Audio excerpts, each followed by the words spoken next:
Tonight in San Francisco, there is a growing memorial south of Market. Candles and flowers mark the spot at 2nd and Mission, where 2 women were killed by a suspected parolee on New Year's Eve. According to police, 45-year-old Troy McAllister ran a red light and smashed into the women who were crossing in the crosswalk. One, Hana Abe, was 27 years old. She's originally from Fukushima, Japan. A decade ago, a huge earthquake wiped out her home. Her friends have put together a GoFundMe account. So far, they have raised more than $60,000 to help her family. This is kind of our way to say, like, it's okay, we got you. We're gonna make sure you're gonna be okay, and your family is gonna be okay, and, like, we're gonna do what we can. McAllister was quickly arrested. Police say not only was he a robbery parolee driving a stolen car, but it also turns out he had been arrested at least twice since he was paroled for a robbery earlier this year. His parole was not revoked. No charges were filed in those incidents. And now 2 people are dead. And there are many questions tonight. Joining us live, KPIX 5's Joe Vasquez, along with San Francisco District Attorney Chesa Boudin. Joe?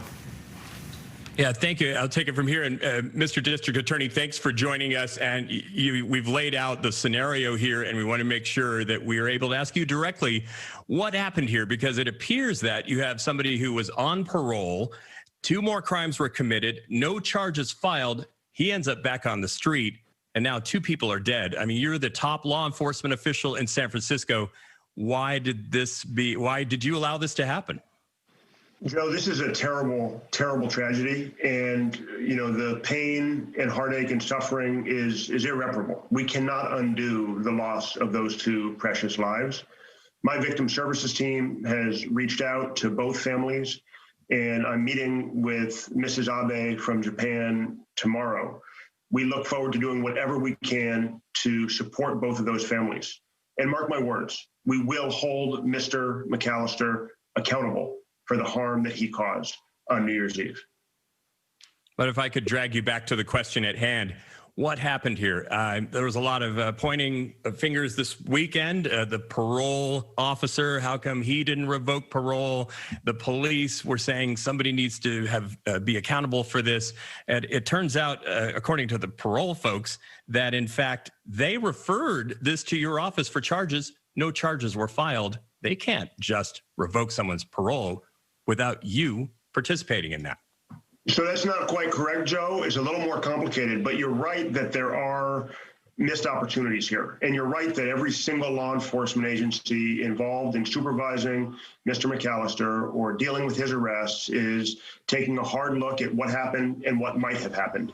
I can tell you that the normal procedure is for the San Francisco Police Department to notify parole after every single arrest of a parolee. And on December 20th, when Mr. McAllister was arrested, the San Francisco Police Department, in violation of General Order 6.12, failed to notify parole.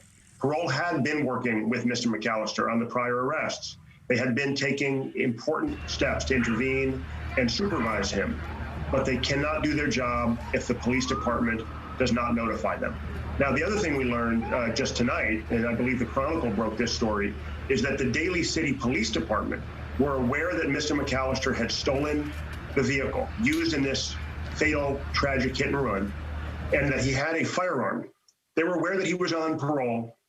They were aware of his address and of his phone number as of December 29th. And instead of taking steps to arrest him and get him off the streets, to get the gun out of his possession and to return to its rightful owner, they wrote in their report, apparently, that they were going to wait until January 3rd to do that.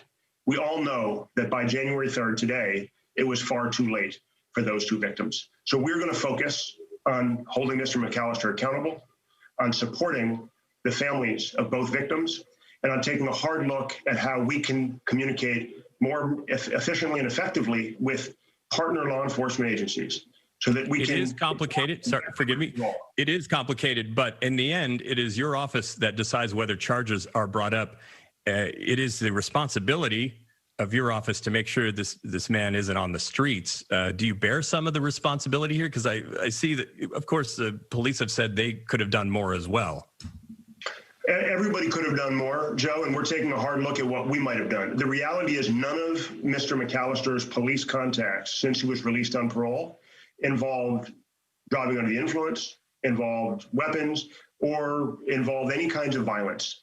When we're dealing with someone, and this isn't just in San Francisco, Joe, the reality is anywhere in California you look right now, if a parolee has a low-level or nonviolent contact, the default is to refer to parole. And here, that's what happened with the initial arrests, and parole did their job of intervening and working with him to supervise him more closely.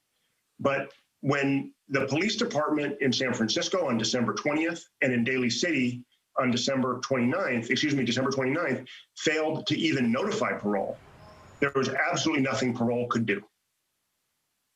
Now, we're going to focus on holding Mr. McAllister accountable and working with my intake team in the district attorney's office going forward to communicate directly with parole so we don't have the police department in the middle. And so this kind of miscommunication where the police omit to tell a parole officer someone they're responsible for supervising has just been arrested doesn't occur in the future. That's how we make change. That's how we take responsibility for what we can do. And that's how we hold Mr. McAllister accountable. I expect that tomorrow morning we'll be announcing a wide variety of criminal charges against him and that he'll be arraigned in open court as soon as Tuesday afternoon. And we will look forward to the announcement of the changes that will be made to keep somebody like this off the streets. We thank you, Chesa Boudin, San Francisco District Attorney, for taking the time to talk to us.